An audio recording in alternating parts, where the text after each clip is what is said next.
178 number श्लोक।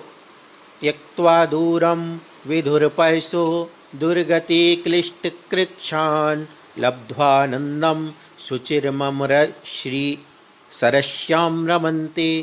एतैतस्या नृपपदसरस्य क्षयं धर्मपक्षा यान्ते तत्तस्मादपि शिवपदं मानसं भवहंसः। अर्थात धर्म रूपी पंखों को धारण करने वाले भव्य जीव रूप हंस नरक आदि दुर्गतियों के क्लेश युक्त दुख रूप जलहीन जलाशयों को दूर से ही छोड़कर आनंद पूर्वक देवों की लक्ष्मी रूप सरोवर में चिरकाल तक रमण करते हैं। वहाँ से आकर के वे राज्य पद रूप सरोवर में रमण करते हैं। अंत में वहाँ से भी निकल करके अविनश्वर मोक्ष पद रूपी मानस सरोवर को प्राप्त करते हैं। विशेषार्थ, जिस प्रकार उत्तम पुष्ट पंखों से संयुक्त हंस पक्षी जल से रिक्त हुए जलाशयों को छोड़कर किसी अन्य सरोवर में चले जाते हैं और फिर अंत में उसको भी छोड़कर मानस सरोवर में जा पहुँचते हैं, उसी प्रकार धर्मात्मा भव्य जीव उस धर्म के प्रभाव से नरकादिक दुर्गतियों के कष्ट से बचकर क्रमशः देवपद और राजपद के सुख को भोगते हुए अंत में मोक्ष पद को भी पा लेते हैं। अब 178 नंबर श्लोक। यहाँ पर एक हंस का उदाहरण देकर के ये बताया जा रहा है कि विवेकी मनुष्य, धर्मात्मा मनुष्य किस प्रकार से क्रमशः अपना कल्याण कर लेता है, ये तरीका होता है। जैसे यहाँ पर कहा गया कि जिस प्रकार उत्तम पुष्ट पंखों से संयुक्त हंस पक्षी जल के रिक्त हुए जलाशयों को छोड़कर किसी अन्य सरोवर में चले जाते हैं। जैसे गर्मी आती है तो जो हंस हैं वो जब तालाब सूखने लगे तो उनको छोड़ करके और किसी बड़े वहाँ पर जलाशय पर सरोवर आदि पर चले जाते हैं, वहां पर अपना जीवन बिताते हैं। उसके बाद क्रमशः बढ़ते हुए वे मानस सरोवर तक पहुंच जाते हैं और वहां पर फिर वे शांति से रहते हैं। इसी प्रकार से यहाँ पर कहा गया, जो विवेकी मनुष्य है वह क्या करता है, धर्म रूपी पंखों को धारण करने वाले भव्य जीव रूप हंस नरकादि दुर्गतियों के क्लेश युक्त दुखों रूप जलहीन जलाशयों को दूर से ही छोड़कर आनंद पूर्वक देवों की लक्ष्मी रूप सरोवर में चिरकाल तक रमण करते हैं। क्या मतलब हुआ कि जैसे हंस है, हंस के पंख होते हैं, पंखों से उड़ करके वह इस जो खाली हो गया है सरोवर, जहाँ पानी नहीं बचा, उसको छोड़ करके दूसरे सरोवर पर पहुंच जाता है जहाँ पानी है, वहाँ आनंद से जीवन जीता है। इसी प्रकार से त्रियंच और नरक ये दो गतियां मुख्य रूप से ऐसी हैं जहाँ पर कष्ट है, तो इन गतियों से निकल करके यह जीव जो देव गति आदि है वहाँ पर पहुँच जाता है और वहाँ क्या करता है, देवों की लक्ष्मी रूप सरोवर में चिरकाल तक रमण करता है। वहाँ से आकर के राजपद रूप सरोवर में रमण करते हैं। वहाँ से आकर भी अपन पढ़ते ना, सर्वार सिद्धि ते चये मर्दे भी उड़ा, तो यहाँ पर भी आकर के राजा चक्रवर्ती आदि जैसे पद को विभूषित होते हैं। रत्नगण श्राप का चार में भी आपने पढ़ा होगा, देवेंद्र चक्रम अभिमान मवेय मानम राजेंद्र चक्रम अमरीन्द्र सरोचनीयम। इस प्रकार से जो सम्यक दृष्टि जीव होते हैं उनको देवों की संपत्ति का सुख भी प्राप्त होता है और यहाँ मनुष्यों में चक्रवर्ती आदि की संपत्ति और वैभव का सुख प्राप्त हुआ करता है। तो ऐसे करके जो जैसे हंस खाली सरोवर को यानी जल से रहित हो गया है जो सरोवर, उसको छोड़ करके दूसरे बड़े सरोवर में जहाँ पानी होता है अपने हंस पंखों के द्वारा वहाँ पहुँच जाता है। इसी प्रकार जो सम्यक दृष्टि जीव है वह भी क्या करता है कि मनुष्य और तिर्यंच जो नरक तिर्यंच गति आदि दुख रूप जो ये सरोवर है उसको छोड़ करके देवगति रूप लक्ष्मी युक्त देवों की लक्ष्मी रूप सरोवर में बहुत समय तक वहाँ पर सुखपूर्वक रहता है। उसके बाद यहाँ आकर के फिर क्या करता है, फिर यहाँ पर चक्रवर्ती आदि की संपत्ति और वैभव का सुख भोगता है। अंत में वहाँ से भी निकलकर अविनश्वर मोक्ष पद रूपी मानस सरोवर, और ये जो हंस है उसका मानस सरोवर ऐसा है जहाँ कभी कोई भी इस प्रकार पानी खत्म होने वाला नहीं है। वहाँ हमेशा फिर को कितने ही समय तक हंस रहे। मतलब पहले एक तालाब था जहाँ हंस था, उसको छोड़ा, उससे बड़े तालाब पर पहुँचा और वहाँ से जा कर के मानस सरोवर जहाँ का पानी कभी खत्म होने वाला ही नहीं है, तो वहाँ कितने ही समय तक वो रहे। इसी प्रकार से जो नरक और त्रियंच गति जैसे खाली सूखे सरोवर है, इनको छोड़ करके देवगति रूपी वहाँ पर लक्ष्मी रूप सरोवर में पहुँचता है, वहाँ रहता है जीव।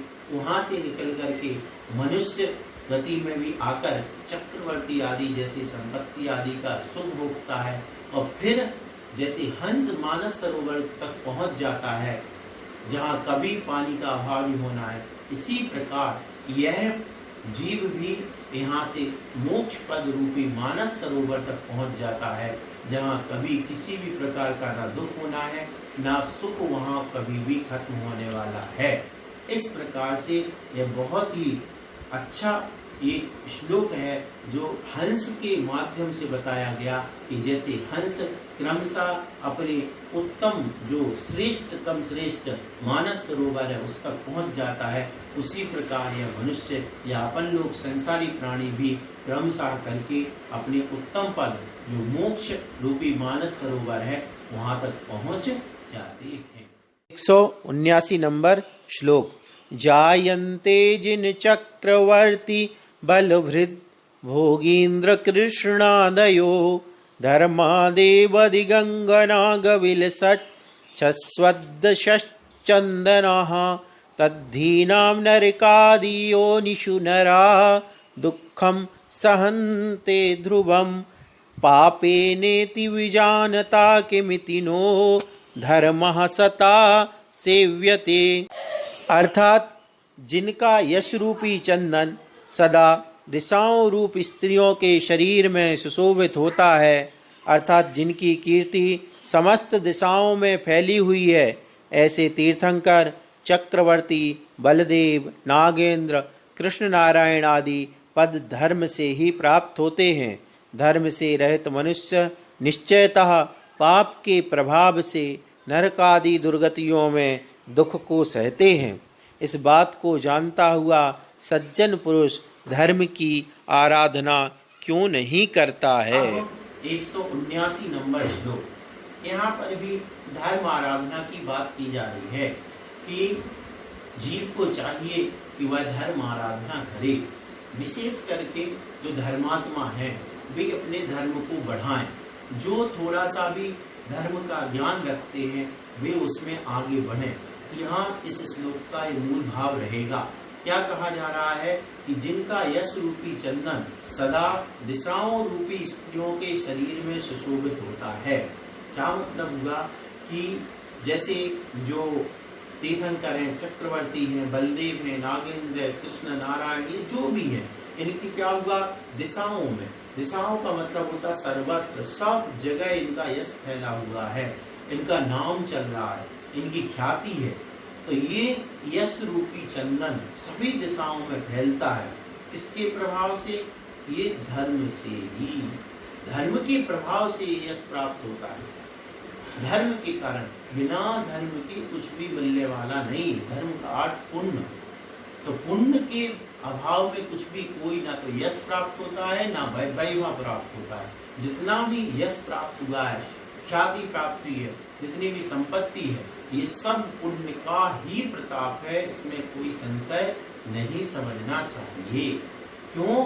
क्योंकि अपन देखते हैं एक ही समय में, एक ही बिल्कुल एग्जैक्ट टाइम पर एक व्यक्ति के यहाँ जिस बच्चे ने जन्म लिया उसके खाने की भी व्यवस्था नहीं है, शाम को क्या खाएंगे वो भी पता नहीं है, और उसी समय एक बच्चा जन्म ले रहा है जो जन्म लेते ही करोड़पति और अरबपति है, जो 7 पीढ़ियों तक भी पड़ा पड़ा भी खाएगा तो भी उसको कमी आने वाली नहीं है। अब एक ही समय में जब 2 ऐसी स्थितियां हैं, ये सिद्ध करती हैं कि निश्चित रूप से पुराना पुण्य है। यदि पुराना पुण्य नहीं होता तो फिर ऐसी व्यवस्था क्यों होती? कोई गरीब कोई अमीर क्यों होता जन्मजात? बाद में हो जाए अलग बात है कि चलो कोई व्यसनों में मिटा दे पैसा, किसी ने पुरुषार्थ करके कमा लिया और किसी ने दुर्व्यसनों के कारण मिटा दिया, ये बात तो समझ में आती है। लेकिन जन्म से ही कोई भिखारी पैदा हुआ और कोई जन्म से ही करोड़पति अमीर पैदा हुआ है, ये कैसे? तो इससे सिद्ध है कि पूर्व जन्म के पुण्य ही है जो ये भेद डालते हैं। इसलिए ये जो यश कीर्ति वैभव जो भी है ये पुण्य के उदय से है, और ये पुण्य धर्म से होता है। धर्म से रहित मनुष्य निश्चयता पाप के प्रभाव से नरक आदि गतियों की दुख को सहन करते हैं। तो धर्म नहीं है, यानी जिसने पुण्य नहीं किया है तो फिर पक्का है उस पाप के फल से नरक त्रिंच गति के दुख भोगना पड़ेंगे। त्रिंच गति के दुख भोगना ही पड़ते। अपन सामने देख रहे हैं कि सामने त्रिंच गति के तो अपन को दुख सामने ही दिखाई दे रहे हैं। ये दुख क्यों? कोई देने वाला नहीं है और ना कोई हमारे साथ कोई वो नहीं, मजाक नहीं हो रही है कि किसी को कोई दुख दे दे। मान के चलो त्रिंच में भी सबके भी अपने पाप का भी अनुपात होता है। तो एक तो मान के चलो कुत्ता है, जो कुत्ता मान के जिसको लोग लात मार रहा है, डंडा मार रहा है, और एक कुत्ता है जिसकी वेतन भी बनती है, जिसके दूध बिस्किट भी होते हैं, जिसको नहलाने वाले भी लोग लगे हुए हैं, उसका ख्याल रखने वाले हैं। तो ये क्या है? ये सब पुण्य पाप की हीनाधिकता होती है। इसी से कहते हैं कि धर्म से रहित मनुष्य पाप के प्रभाव से नरक आदि दुर्गतियों के दुखों को सहन करता है। इस बात को जानता हुआ भी सज्जन पुरुष धर्म की आराधना क्यों नहीं करता है? मूल बात यहाँ पर ये है कि जब इतनी सारी बात जानते हैं कि धर्म से यश और ख्याति होती है, पाप से दुर्गतियों के दुख झेलना है, ऐसा जब जानते हैं तो फिर धर्म की आराधना क्यों नहीं करते हैं? ये आचार्य महाराज एक प्रश्न लगा रहे हैं, और ये प्रश्न अपने स्वाध्याय की दृष्टि से खुद को सोचने का है कि जब हमने ये निश्चय कर लिया है कि पुण्य से ही सुख प्राप्त होता है, पाप से दुख ही प्राप्त होता है, तो हमें क्या करना है ये स्वयं समझने की बात है। 180 नंबर श्लोक। सा स्वर्गः सुखरामणीयक पदम ते ते प्रदि एषः पराः सारा सा च विमान राजिरतुल प्रेखत पताकापटा ते देवाश्च पदातयः परिलसत् तन्नन्दनं तास्त्रियः शक्रत्वं तदनिन्दमेतदखिलं धर्मस्य विस्फुर्जितम्। अर्थात सुख के द्वारा रमणीयता को प्राप्त हुआ वह स्वर्ग पद, वे उत्कृष्ट स्थान, फहराते हुए अनुपम ध्वज, वस्त्रों से सुशोभित वह श्रेष्ठ विमान पंक्ति, वे देव, वे पादचारी सैनिक, शोभायमान वह नंदन कानन, वे स्त्रियां तथा वह अनिंद इंद्र पद, यह सब धर्म के प्रकाश में प्राप्त होता है। 180 नंबर श्लोक को समझ रहे हैं। धर्म की चर्चा चल रही है कि कैसे धर्म का क्या स्वरूप है, धर्म को क्यों धारण करना है। पिछले श्लोक में अपन ने देखा कि धर्म से यश होता है, ख्याति होती है, अधर्म से यानी पाप करने से व्यक्ति को दुख प्राप्त होते हैं, दुर्गतियां प्राप्त होती हैं। अब उसी बात को यहाँ पे बता रहे कि देखो धर्म के प्रभाव से क्या मिलता है। धर्म से सुख रमणीयता को प्राप्त हुआ स्वर्ग पद, जो रमणीय स्वर्ग, नाके नाकौ कसाम सौख्यम, नाके नाकौ कसाम, वो स्वर्गों का सुख कैसा है? स्वर्ग के जैसा है, स्वर्ग के जैसा है। तो ऐसा जो सुख है स्वर्ग का, उस स्वर्ग के सुख को प्राप्त करता है जीव किससे? धर्म के प्रभाव से, धर्म के प्रभाव से। और ये बिल्कुल साफ है। अगर मान के चलो अभी धर्म को यहाँ पुण्य रूप में समझना चाहिए हमको, तो ऐसा नहीं हो तो नरक का जो दुख है, नरक का दुख पाप के प्रभाव से है, तो स्वर्ग का सुख पुण्य के प्रभाव से है। बहुत सीधी सी बात है। तो स्वर्ग पद हो गया, वे भी उत्कृष्ट स्थान जो जहां जहां भी सुख प्राप्त होता है, जहां जहां भी सुख मिले, वे सारे उत्कृष्ट स्थान धर्म के प्रभाव से मिलते हैं। फहराते हुए अनुपम ध्वज वस्त्रों से सुशोभित व श्रेष्ठ विमान पंक्ति, जो देवों के विमान होते हैं, विमान जिनमें ध्वज लगे हुए हैं, जो जैन धर्म की जय जयकार कर रहे हैं, ऐसे विमान, उन विमानों की पंक्तियां, मतलब बहुत सारे विमान, वे देव, वे पदचारी सैनिक, शोभायमान व नंदन कानन, मतलब देव भी आज्ञा में रहते हैं, मतलब इंद्र बन गया हुआ है धर्म के प्रभाव से, पुण्य के प्रभाव से, तो देव भी उसकी आज्ञा में है, उसके पदचारी देवता ही उसके सैनिक हैं। और शोभायमान व नंदन कानन, नंदन वन, जहाँ पर देवता भ्रमण करते हैं, वे स्त्रियां और देवियां जो, तथा वह अनिंद्य इंद्र पद, कितनी बड़ी बात है, अनिंद्य मतलब निंदा का जरा भी नाम नहीं है इंद्र पद के साथ। इंद्र पद ऐसा पद है जो हमेशा, एक तो क्या सम्यक दृष्टि है, दूसरी चीज वह है उसका कार्य क्या होता है, मिथ्यात्व वाला कोई कार्य नहीं होता, क्योंकि सम्यक दृष्टि सीधी सी बात है।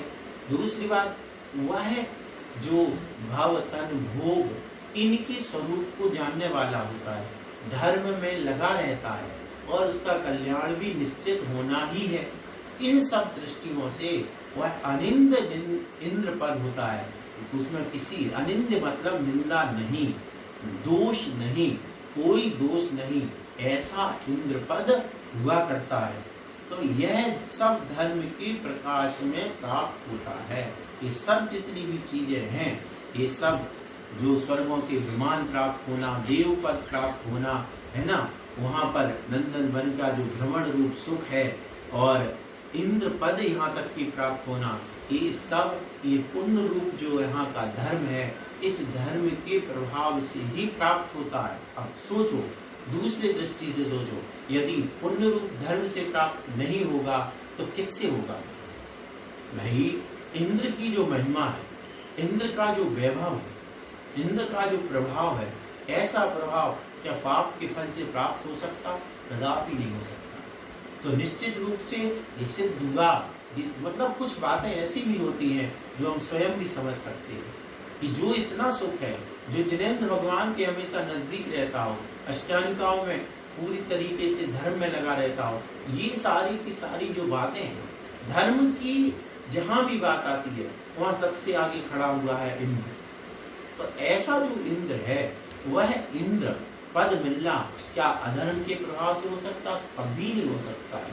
तो कहने का मतलब ऐसा है कि ऐसा धर्म किया जाए जिस धर्म के प्रभाव से आगे भी धर्म करने का और सुख पूर्वक धर्म करने का अवसर प्राप्त हो, और आगे चल करके उससे भी आगे, जैसा पिछले श्लोक में कहा था, अंत में मानस सरोवर यानी मोक्ष पद तक पहुंचा जा सके।